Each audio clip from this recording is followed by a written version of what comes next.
Welcome to We Are Libertarians Daily. My name is Chris Spangle. Now, if you're new to this, if you're not sure what the heck is going on here, we have started doing something daily in the feed. You're either going to get 2 full-length episodes of We Are Libertarians, or you're going to get a short segment every single day. And if you like that, then please support us on Patreon, support us on by sharing the episodes on the social media. The social media. I sound like such a boomer. My cat is... There's no video on these, thank goodness, but I have a cat distracting me. She usually is put up during the regular show. So anyways, I am joined today by Lucy Brenton. She is running for United States Senate in Indiana. Now, here's the thing. I don't normally do candidate interviews. I just don't think that it's... I do a broad show. A national show, so I don't talk to candidates a lot of times, but when I do have candidates on, I like to talk to people when I have something that I think is relevant to everybody, and I think there's an interesting situation that I mentioned on the show a couple times happening in Indiana, and there is a senator named Joe Donnelly who was elected in 2012, and so Richard Lugar was the senator. He lost the primary to a Tea Party candidate named Richard Mourdock. Joe Donnelly was a congressman from northern Indiana, very moderate person, moderate Democrat, because that's the only kind we have here in Indiana. And, heck, the gubernatorial candidate in 2016 was pro-life, if that tells you anything. And so Donnelly ended up winning the seat because Richard Mourdock said something about rape and abortion in the debate, and it basically just destroyed his campaign. And by my count, there's about 4 Senate seats that the Republicans have lost thanks to running social conservative candidates like Todd Aiken, Richard Mourdock, Christine O'Donnell, and I forget what the other one is. But there would have been 4 extra votes for Kavanaugh yesterday had they not run people who were socially conservative in their politics. I'm socially conservative in my private life, but I don't want to force other people to live the way that I live at the barrel of a gun. So Donnelly, that's the history of Joe Donnelly. Now, he's up for re-election, and I'm going to say some things in front of our Libertarian candidate. Lucy, how are you doing today? I'm doing great. Thanks for asking, Chris. Now, Lucy is fantastic. You ran 2 years ago, and you just slaughtered Todd Young and Evan Bayh in the debates. You did such a fantastic job, and what kind of numbers did you get in that race? Thanks for asking. I got over 149,000 votes from Hoosiers who really wanted liberty instead of the status quo. And that turned into, some people said 5.5%, some people said 5.9%. It's clear that it was between 5.5% and not breaking 6%. So I've got a little bit bigger job ahead of me this time. Now, the baseline here in Indiana is usually around 110,000. So you exceeded that, and I think you beat... I think the previous record had been Rupert for governor, Rupert Boneham. I think you might have beaten his numbers. Are you the top vote getter in Indiana statewide Libertarian Party history? I've never actually checked. Perhaps I'll Google that while we're talking. I've been told that I am, but I've never independently verified it. That wasn't the most important thing to me. The most important thing was that there be a voice for liberty out there to counteract the outright communism that our country is headed for. So she's obviously a very good candidate. I was excited that she was going to run again in this race because it's a toss-up race, and you're essentially running between Joe Donnelly, that moderate Democrat, and a guy named Mike Braun. Now, Mike Braun won earlier this year in a primary against two Republican House members. Luke Messer, who is a longtime member of the Indiana Swamp, former executive director of the state party, former state house rep, elected to Congress, somebody very connected. And then Todd Rokita, former Secretary of State, someone that I personally know and like, but he had some missteps through the campaign that hurt him. But basically what happened is Luke Messer and Todd Rokita spent $2 million, $2.5 million in TV ads, and Mike Braun spent $6 million because he's independently wealthy. And so He bought himself a win. And Mike Braun, I think, is an empty suit. He's a moron. He's somebody who just repeats the same thing. He has sketched out a character of what he thinks Hoosiers want. I don't think he's an intelligent man. You don't have to say a word, Lucy. Okay. But these are my opinions and not Lucy's. I think he would be just a rubber stamp for whatever the conservative mindset might be. I don't think he's someone that I would want representing me. I think he's everything that I dislike about Republicans. And not to mention that he's effectively a registered Democrat because he voted in Indiana. We don't have registration. We have you go in and you vote in the primary. You can vote RD or independent. So you vote basically pull the school board ballot because we have closed primaries. And he's voted in every Democratic primary for 30 years. So I just don't trust this guy. I don't like him, and I would not vote for him for Senate. But I am a bit conflicted. Now, this is why I wanted to have Lucy on because, I voted for you 2 years ago. I think you're a great Libertarian candidate. I think there are, in terms of running your campaign, you do a really good job. We agree on a lot of things, most things. There are just a couple issues where you and I may differ. So philosophically, you certainly have my vote, but the way that I vote is first based on my values, and so you and I share values, so that's the first box. The second is I vote strategically, either to help one side or to cause trouble, usually.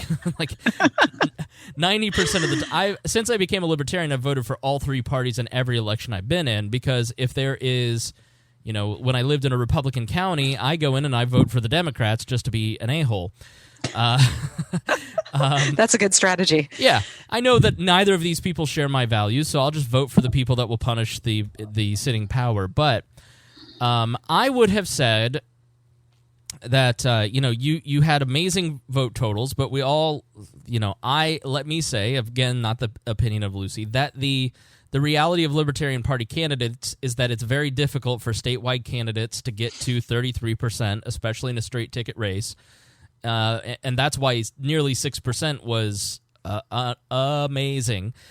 And when you look at this race, it's really going to come down to Braun, and the likelihood is Braun or Donnelly will win. And Donnelly, I would have told you, would be 6 to 10 points the victor in this race. But now I'm going, this is a toss-up, and it's probably leaning Braun. And there is a part of me, Lucy, that wants to vote for Mike Braun, because I don't want these lunatics that are in the Senate to be elected. And I know that there are a tremendous amount of people that I've spoken to here in Indiana that feel the exact same way, which is why I wanted to have you on and have you answer that question, because I think it's a in 2016 it was kind of like, well, it's a toss-up race, but any of these two, they're sort of the same people. I'm going to vote my values. I'm going to vote Lucy, but there seems to be a different tone to the race. And so when you're talking to somebody who says, man, I agree with you a lot, Lucy, but I just can't let Cory Booker be in charge. I can't let Kamala Harris be in charge. How do you answer that? Well, I think the most important function that I serve as a Libertarian candidate, and indeed independents do as well, is the fact that it finally gives the voter a chance to vote for something rather than against something, or for the lesser of two evils, settling for what they really don't want. So the liberty needle moves closer to liberty when you have a candidate like myself in the race that is unabashedly pro-Second Amendment, pro-Constitution, pro-life, conservative values, but very socially accepting. I don't care what you're doing in your bedroom. It's not my business. So don't hurt me. Don't take my stuff. And I'll make sure that the government leaves us all alone. But that's not the way that my two opponents believe. My two opponents both believe that each of them has the right to tell you how to live your life. And what's more, that they're going to take your money to pay for the enforcement of them telling you how to live your life. So by having someone like myself in the race, it is a barometer for the other two parties to see, the second loser is going to lose because they weren't libertarian enough, because they wouldn't accept that people want liberty. And that's where the needle continually moves, and why Libertarian candidates are continually winning in races across this country, and while I'll likely have more votes this time than I did last time.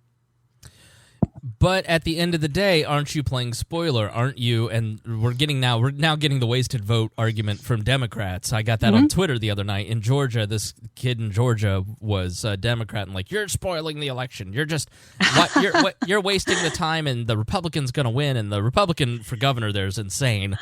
Yes, but So what do you say to people who say, I like you, but I'm not going to waste my vote? It doesn't make sense to vote for somebody that can't win. Well, that's a really interesting thing. So if you have two slave masters and one says, I'll take, less of your money, and the other says, I'll give you more personal freedom, both of them are still trying to control your life. So the only real thing that you can do to escape is to get out from underneath the rule of both of them. So that's one thing. Of course, I'm called a spoiler. But when it comes down to it, at the end of the day, Mike Braun could steal votes away from me. Joe Donnelly could steal my votes. But in order to do that, they would have to agree that you and the average voter deserve to be free, that when you go to work, you deserve to keep the fruits of your labor. I don't hear that coming out of their mouths. So the only sane choice for people who want to choose to be free and to make their voice heard is to vote for the only candidate in the race who wants that freedom for myself, for my family, and for my country. I'd also say that the wasted vote argument is an un-American argument because you are robbing people of their First Amendment rights to gather together and then speak out politically.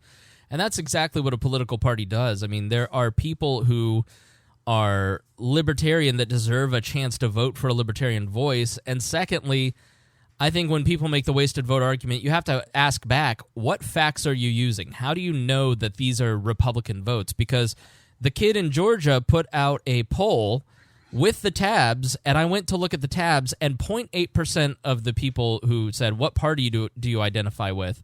0.8 were Republicans, 2.9 were Democrats, 25% were independents, and then that left nearly 75%. 70% had no party at all.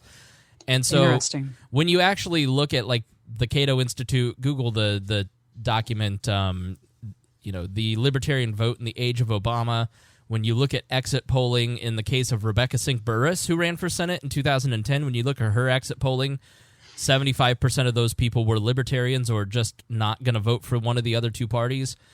And so people are arguing something that bears no facts. And so ask them for facts. And so I think you've given a very good answer there, but I just wanted to kind of give a couple more tips. So tell us a little bit about your campaign. What are you running on? What are the main issues that you're out there talking about? The main issues are, at their core libertarian issues, which are personal freedom, fiscal responsibility. What we're trying to do is make sure that when you go to work every day, like everybody else does, that less of your money is stolen from you. Now, on the tax issue coming out of Trump's tariffs debacle, what I advocate for is an absolute corporate tax of zero, nothing, nada. And of course, this shocks people because they're like, well, corporations should have to pay taxes. And I said, well, think about it. When you go buy something, every piece of production, whether that's tax, labor, the healthcare for the workers, everything is included in the price.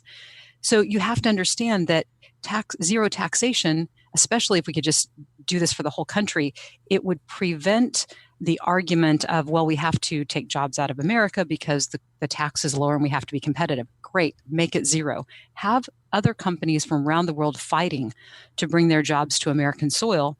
And then that will further help the correlating problem, which is companies keep their cash out of the country so that they don't have to pay taxes on it. There's billions of dollars that could be repatriated if the companies weren't afraid that money would be stolen from them. Think of the economic stimulus if we took the billions of dollars that Apple keeps out of this country and bring it back here. Yeah, you see a lot of something called corporate inversions where people move their headquarters to places like Ireland. So a global company like GE doesn't have to have their corporate headquarters here. They can have their corporate headquarters in Hong Kong or a Southeast Asian country, or Ireland, or anywhere that has a low corporate rate. So then they're not paying as much. And so you saw some repatriation after the corporate tax cuts. And not to mention, it's a double taxation on you and I. We're already paying with taxed income to companies, and then they're taxed again on the corporate side. So what are some other issues that you're leading with? Other issues that I'm leading with are, of course, this is very libertarian, right? But from a fiscally conservative standpoint, I demand that the federal government and Congress finally take its responsibility to coin money and regulate the value thereof. If you look at our economic system since 1913, when the Federal Reserve took over, whether you believe that our money is now worth 5%, a 95% reduction of what it was in 1913, or what I personally believe is a 2% value, 98% reduction from what our money was worth in 1913, it's clear that Congress, by shirking its duty to maintain the value of our currency, have put us in a precarious economic position. I believe that we're on the precipice of maybe another Great Depression, certainly something similar to what we saw in 2008, 9, and 10. And it's time that Congress accept its duties that the Constitution requires. All right, let's go to foreign policy. Where do you stand on various foreign policy issues? Like, what are some of the main issues that you're talking about there? Well, I'd like to end American colonialism. That would be a great place to start with foreign policy. American companies often enjoy an influx of natural resources from different countries because our military, which of course is supported by our tax dollars, is used to guard things like opium fields. And in the case of Afghanistan, where the Afghan mountains are just full of lithium. Of course, I'm looking at my iPhone and my computer and everything that has lithium in it, along with, the Toyota Prius and other hybrid cars. Here's the thing. As long as American companies need those natural resources, we're going to have our military used as the means of protecting those natural resources and making sure that they flow freely back to American companies. I would start with that. I would start by ceasing the theft of natural resources from other countries and using our military and killing our people, our soldiers, in order to protect that flow. Okay, what are you hearing from Hoosier voters a lot of times? What are the things that you're hearing from actual voters as you go out and talk? What are their main concerns? The main concern of the average voter is jobs. They want to know about jobs. They want to know, can the economy get any better, or is it more likely to get worse? And most people, of course, are looking at their personal economy and how their family is affected. Can they pay their property taxes, which are continually rising? Can they, pay for the burden of an ever increasing federal government? And so when they look at, can they go to the grocery store and buy food? It really boils down to, are there good enough jobs, and is the government stealing too much when I go to that job? If you were, how would you craft policy, or what legislation would you introduce to help increase the personal wealth of your voters? Well, increasing the personal wealth of the voters is going to mean a two-pronged approach. First, making sure that there is unfettered access for the people that want to create their own opportunity.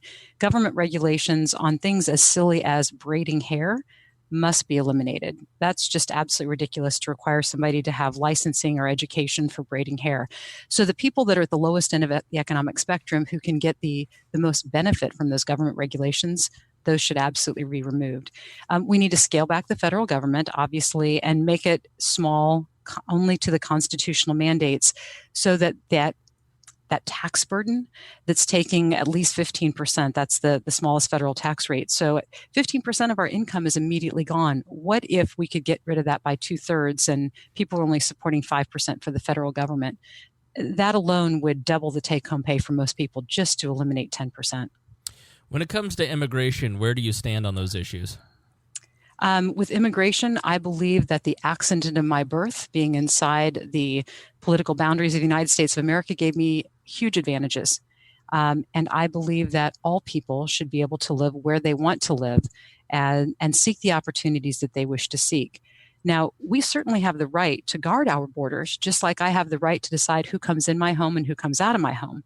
But when I look at immigration, I see people that are willing and able to work to bring their talent to America. America would be better off with better immigration policies. We must be absolutely clear. We don't want criminals. We don't want people with communicable diseases. So they shouldn't have unfettered access, but we definitely need something more streamlined so that we can capture all the best talent from around the world and make them Americans. Final policy question, and I know we're moving kind of quick through some of this stuff, but we want to keep these short, and I'm sure you and I could talk all day about all of this stuff, but I want to give people a quick introduction to you. The final question is, how would you have voted on the Kavanaugh issue, and what were your thoughts about it? I would have voted against Kavanaugh. So my conservative haters who've been whipped into a frenzy by the Republican Party because of the partisan nature of the Kavanaugh vote can hate me now. But the fact of the matter is, regardless of the whole, Ford thing and is she valid or not, that is absolutely irrelevant to me, because looking at the man's voting record and the fact that he helped to draft the Patriot Act, I realize that he's not the sort of person who's going to look through the lens of the Constitution and should people be given as much freedom as possible. His entire agenda, in my opinion, will be how can I restrict the people as much as possible and reward the politicos who got me here. Okay, so just a couple questions about your campaign. You actually went to Texas and did something exciting. You're getting a lot of recognition. You've been on Lions of Liberty. What do you think it is about your campaign? A, what did you do in Texas? And B, why do you think that you're getting extra attention this year?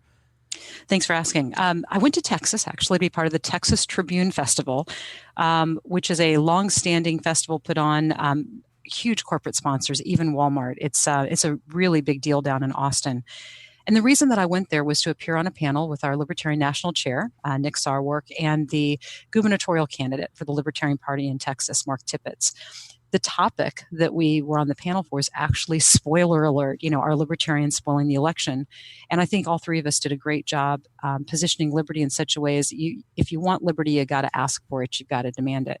And then appearing on things like Lions of Liberty, We Are Libertarians, other just very solid, well-known outlets for First Amendment is, I think my race is really intriguing, especially, this year. 2 years ago, it was great. I was against a former governor and a war hawk Republican. But this time, man, I'm against a moderate Democrat, and I'm against a guy who voted Democrat for 30 years and now claims to be a Republican. Mike Braun bought the primary, as you mentioned. He expected the Koch brothers and Americans for Prosperity, people like that, to jump in and save him and buy the rest of the election, and they didn't do it. So now it's really two Democrats versus a Libertarian. That's a great line. I have a feeling we'll be hearing that in the upcoming debates, which here's a big plus for Libertarians in Indiana. And one of the reasons we've always been strong here is that you're in the televised debates.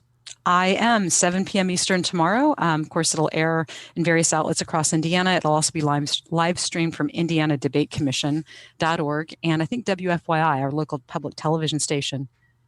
Well, we're also told C-SPAN is going to carry it. Cool. One note is this is going to air Monday. Today is October 7th.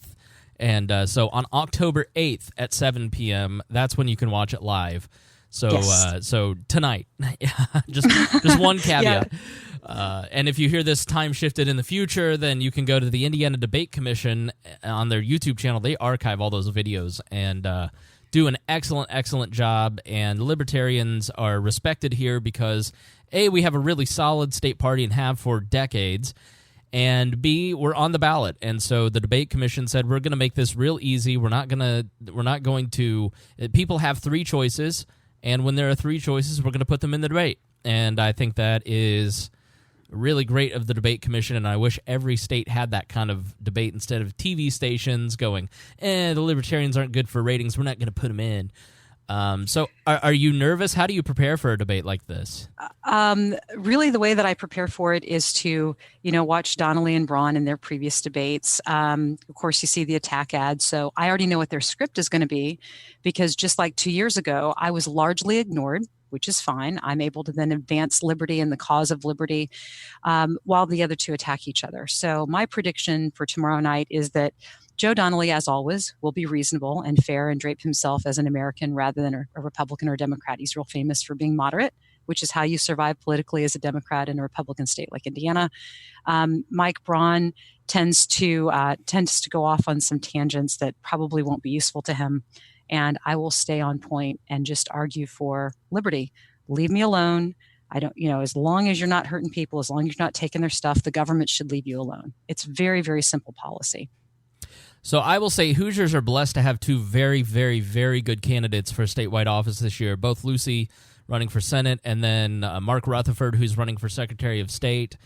And so if you are out there and you're listening in an area that doesn't have strong Libertarian candidates and you want to make an impact, then I would take a look at both of these campaigns. and financially donating to both of them. So, Lucy, if people want to give or volunteer for your campaign, how do they get a hold of you? If they have more questions, where can they donate? Give shameless self-promotion time. Go for it. Shameless self-promotion, lucyforsenate.com. There's a donate button, or you can just put in /donate. What we're doing we have so many people that have volunteered. It has blown me away. So we'll be doing a lot of walking. We've got a ground game that we're doing throughout October. And then we'll be concentrating our social media buy in a very strategic location in Indiana. I won't reveal it on this show. I'll reveal it to you privately, but there's some long-term strategy to the way we're doing social media. I will be back. I'll be back.